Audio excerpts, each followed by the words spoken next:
भगवान डोंगरे महाराज अपने प्रवचन के बाद श्रोताओं को लस्सी, बूंदी इत्यादि प्रसाद वितरित करवाते। कृपया समझाएं कि ब्रह्मचर्चा और लस्सी बूंदी में क्या संबंध है। सुभाष सरस्वती, संबंध जरूर है। मैं रोज जब वापस लौटता हूं प्रवचन स्थल से तो सुभाष रास्ते में खड़े दिखाई पड़ते, बिल्कुल उदास।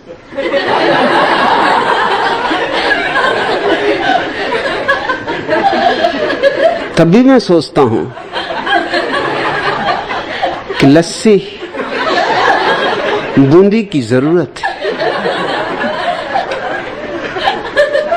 सुभाष ऐसे खड़े रहते हैं जैसे प्राण पखेरु कभी के ओर चुके हैं। सारे संसार का भार लिए हुए, बोझ इतना कि उनकी गर्दन तक आड़ी रहती।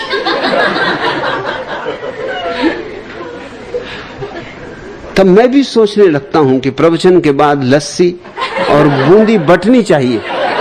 ये बेचारे सुभाष को देखो,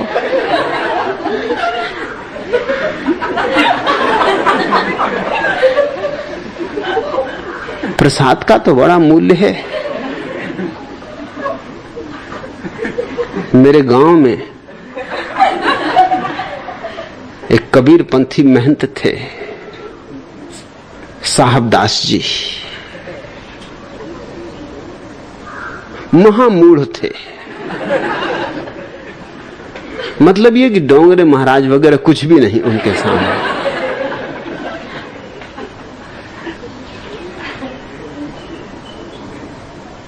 मगर थे वो महंत और बड़ा उनका अखाड़ा था। बड़ी जमीन जायदाद थी, सो लोग मानते थे उन्हें और मैं इसका लाभ उठाता था। लाभ ये था कि गांव में कोई भी सभाओं में उनको निमंत्रित कराता। मुझे उनके व्याख्यान में बहुत आनंद आता था। वो ऐसी ऐसी गजब की बातें कहते थे कि न कभी आंखों देखी न कभी कानों सुनी। वो क्या चले गए संसार से, संसार में वो बात ही ना रही। मैं आमतौर से किसी के मरने पे दुखी नहीं होता, मगर साहबदास जब मरे तो मैं दुखी हुआ। उनको मैं निमंत्रण कराता था। कोई भी सभा हो, किसी तरह की सभा हो, राजनीति की सभा हो, साहित्य की सभा हो, धर्म की सभा हो, मैं चला जाता, उनको निमंत्रित कराता कि आपको आना ही है, बोलना ही। वो बोलने को बड़े उत्सुक भी रहते थे। कभी कभी मुझसे पूछते थे कि तू सभी सभाओं का इंतजाम करता, कोई भी सभा हो संयोजक तू ही। मैंने कहा क्या करूं, गांव के लोग मानते नहीं। वो कहते कि संभालो, तो संभालना पड़ता है। और आपके बिना तो सभा यूं जैसे दूल्हे के बिना बारात। आपको तो आना ही होगा। और पक्का कर लेने के लिए कि वहां ही जाएंगे, वो तो आ ही जाते, वो तो हमेशा ही आ जाते थे। फिर भी मैं किसी व्यक्ति को भेज देता कि तुम मौजूद ही रहना, देर अबेर ना हो, क्योंकि उनके बिना सभा बेकार है। और जो भी सभा करते वो मुझसे डरते। वो मेरे पास हाथ पैर जोड़ के खबर पहुंचाते कि आप साहबदास जी को मत बुला लाना। हम आपके हाथ जोड़ते हैं, आपके पैर पड़ते हैं। साहबदास जी को भर मत बुला लाना, नहीं वो सब खराब कर देंगे। क्योंकि वो कुछ कुछ बोलते हैं जिसका कोई मतलब ही नहीं है और उनसे कोई कुछ कह भी नहीं सकता। मगर मैं उनको निमंत्रण दे ही आता। और वो जैसे आते मैं मंच के पास ही खड़ा रहता और कहता साहब दास जी आइए विराजिए विराजिए।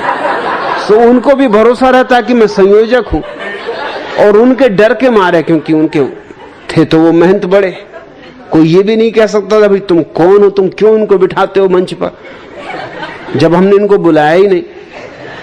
सो ऐसे दोनों के बीच में बात चल जाती थी। उनसे कोई कह नहीं सकता था कि आप क्यों मंच पे चढ़ रहे, मुझसे कोई कह नहीं सकता था उनके सामने कि तुम क्यों उन्हें मंच पे बिठा रहे। सो उनको भी भ्रांति रहती कि मैं संयोजक हूं, और लोगों को भी पक्का था कि मैं बुला के लाऊंगा, मैं बिना उनके सभा होने नहीं दूंगा। और फिर मैं अपने 5-7 विद्यार्थियों को रखता, उनसे चिट्ठी लिखवा के पहुंचाने लगता कि साहब दास जी का भाषण होना चाहिए। बीच बीच में मैं खड़ा हो जाता कि अब बहुत होगी बकवास, साहब दास जी का भाषण होना चाहिए कि जनता की मांग, और जनता दुखी होती मगर करो क्या, साहब दास जी का व्याख्यान होना चाहिए। जयशंकर प्रसाद की जन्म जयंती मनाई जा रही थी, मैं उनको बुला लाया। जब मैं उनको निमंत्रण दिया, उन्होंने कहा ये प्रसाद है कौन? अरे मैंने कहा प्रसाद है नहीं प्रसाद, अब आप नहीं जानते प्रसाद मतलब हर सभा के बाद जो बंटता है वही। उन्होंने कहा फिर ठीक, फिर मैं बोलूंगा। फिर आकर उन्होंने जो प्रसाद की महिमा गाई, जनता सिर ठोके कि जयशंकर प्रसाद की तो ये जयंती हो रही है, और उसमें वो बूंदी और लस्सी की चर्चा चल रही, और वो समझा रहा है कि बिना प्रसाद के कोई सभा पूरी होती ही नहीं। वही तो डोंगरे महाराज कहते, और लाभ तो है ही। तुमने डोंगरे महाराज का भी कुछ ही दिन पहले तो वक्तव्य देखा कि पहले शक्ति चाहिए, लस्सी और बूंदे के बिना कहीं शक्ति होती? अरे पंजाबी में जो शक्ति होती वो लस्सी के कारण तो होती। जब पूरा पंजाबी गिलास भर के लस्सी पियोगे तब शक्ति उतरती, और फिर उसके ऊपर से बूंदी भी होनी चाहिए, क्योंकि लस्सी में थोड़ी सी खटास होती, कहीं बुद्धि बिल्कुल खट्टी ना हो जाए, थोड़ी मिठास भी चाहिए। वही तो उन्होंने समझाया कि शक्ति के बिना कुछ भी नहीं हो सकता। शक्ति से होती भक्ति, भक्ति से होता ध्यान, डोंगरे महाराज समझाते। इसलिए तो मैंने तुमसे कहा कि जैसे मेरी सन्यासिनी है मां प्रेम शक्ति, अब उसकी शिष्याएं भी हो गई। राजभारती की पत्नी नीलम उसकी शिष्या हो गई, और नीलम ने मुझे पत्र लिखा है कि भगवान मुझे ऐसा लगता है कि शक्ति से मेरे जन्मों जन्मों के संबंध अरे होने ही चाहिए। शक्ति के बिना कहीं भक्ति, भक्ति के बिना ज्ञान, कुछ भी नहीं। और जब नीलम शक्ति की भक्ति हो गई तो राजभारती भी चले आए 2 दिन बाद, वो भी दिखाई पड़ रहे हैं। अरे जब पत्नी ही भक्ति हो गई तब राजभारती भी क्या करें? पति को तो हमेशा पत्नी का अनुसरण करना पड़ता है। अब शक्ति का प्रचार हो रहा है, तो उस शक्ति को बढ़वाने के लिए बेचारे मेहनत करते, लस्सी बंटवाते, बूंदी खिलवाते। और प्रसाद की तो महिमा, प्रसाद के बिना कहीं कोई प्रवचन पूरा होता। इसलिए तो मेरे प्रवचन धार्मिक नहीं है, क्योंकि इनमें प्रसाद होते ही नहीं। और लोग जाते ही क्यों है धार्मिक प्रवचन में? प्रसाद के लिए। असली चीज तो प्रसाद है। धार्मिक प्रवचन तो मजबूरी है, सुनना पड़ता है, क्योंकि नहीं प्रसाद कहां से मिलेगा। सरदार विचित्र सिंह ट्रेन में सफर कर रहे थे, पोपटलाल गुजराती वो उसकी पत्नी भी उसी डिब्बे में थे। पोपटलाल की पत्नी ने पोपटलाल से कहा, पप्पू के पिता गर्मी लग रही, खिड़की खोल ले। अब पोपटलाल बेचारे गुजराती, न पी कभी लस्सी न खाई कभी बूंदी। पोपटलाल ने बड़ी कोशिश की पर खिड़की सख्त सी सो न खुली, न खुली सो न खुली। सरदार विचित्र सिंह ये देख रहे थे और मुस्कुरा रहे थे। फौरन उठे और एक क्षण में खिड़की खोल दी और पोपटलाल से बोले कि लाला लस्सी पियो। पोपटलाल को दुख तो बहुत हुआ कि कम वक्त सरदार, मगर करे भी क्या। और जब उसने खिड़की खोल दी तो ये भी समझ में आ गया कि इससे झंझट लेना खतरे से खाली भी नहीं। खुद तो खिड़की नहीं खोल पाए थे, ये और भीतर तक की खिड़कियां खोल देगा, सो चुप ही रहे। थोड़ी देर बाद पोपटलाल की पत्नी को ठंड लगने लगी, सो उसने पति से कहा कि पप्पू के पिता अब खिड़की बंद कर दो। सख्त होने के कारण खिड़की पोपटलाल से बंद नहीं हुई। फिर विचित्र सिंह उठे और उठ के खिड़की बंद कर दी, बोले लाला लस्सी पियो। पोपटलाल को बहुत बुरा लगा। गुजराती थे, सहनशील थे, शांति रखी, गांधीवादी थे, अहिंसा में भरोसा करते थे, भीतर ही भीतर अहिंसा परमो धर्मा का विचार भी किया। मगर चोट तो बहुत लगी कि लस्सी पियो। ये कम वक्त सरदार बार बार लस्सी पियो लस्सी पियो, इसने समझ क्या रखा है।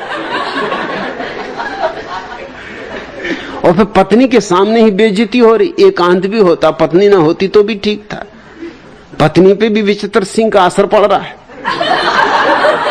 वो भी विचित्र सिंह की तरफ आंखें फाड़ फाड़ के देख रही।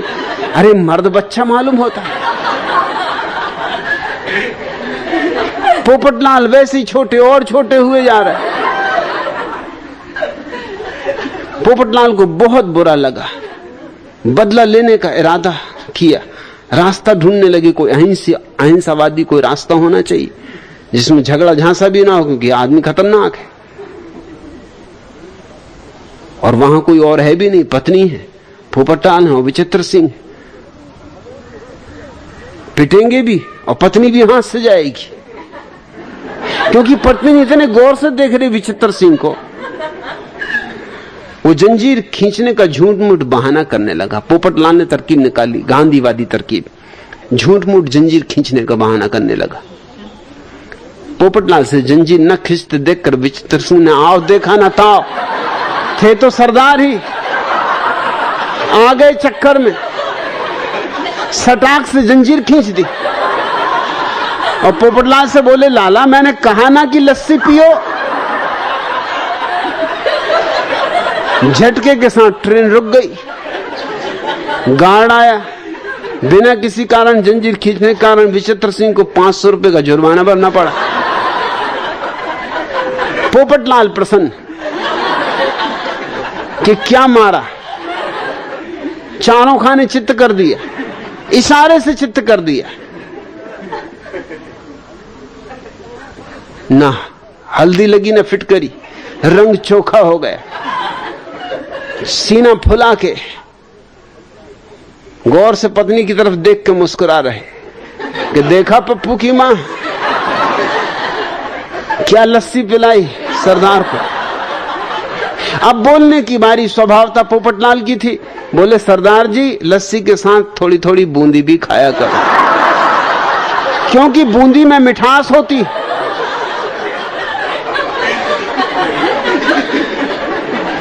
और ज्ञान मीठा होता है, तो थोड़ा ज्ञान भी चाहिए, शक्ति तो चाहिए मगर ज्ञान भी चाहिए। इसलिए सुभाष बेचारे डोंगरे महाराज लस्सी भी बंटवाते, बूंदी भी खिलवाते, जिससे कि शक्ति भी रहे और भक्ति भी रहे। लस्सी से शक्ति, बूंदी से भक्ति। अरे कबीरदास जी कही गए, समुद्र में बूंद समान, सोकत हेरी जाई वो बूंद में समुद्र समाना, शोकत हेरी जाई। अरे बूंदी में तो समुद्र समाया हुआ, जरा खोजो। और सुभाष, तुम्हें दोनों चीजों की जरूरत है। तुम लस्सी भी पियो और बूंदी भी खाओ।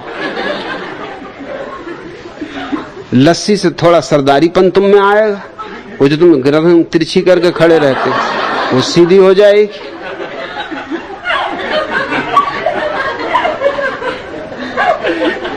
और बूंदी से तुम्हारा ज्ञान भी थोड़ा बढ़ेगा, नहीं तो अज्ञानी के अज्ञानी रह जाओ। और तुम्हारी अवस्था पोपटलाल की, क्योंकि पत्नी सुभाष की गुजराती है। तुम पत्नी का भी ख्याल रखो, अगर लस्सी न पी लाला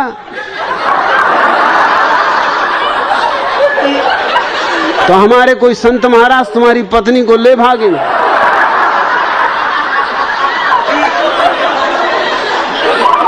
पहले से सावधान कर देना उचित।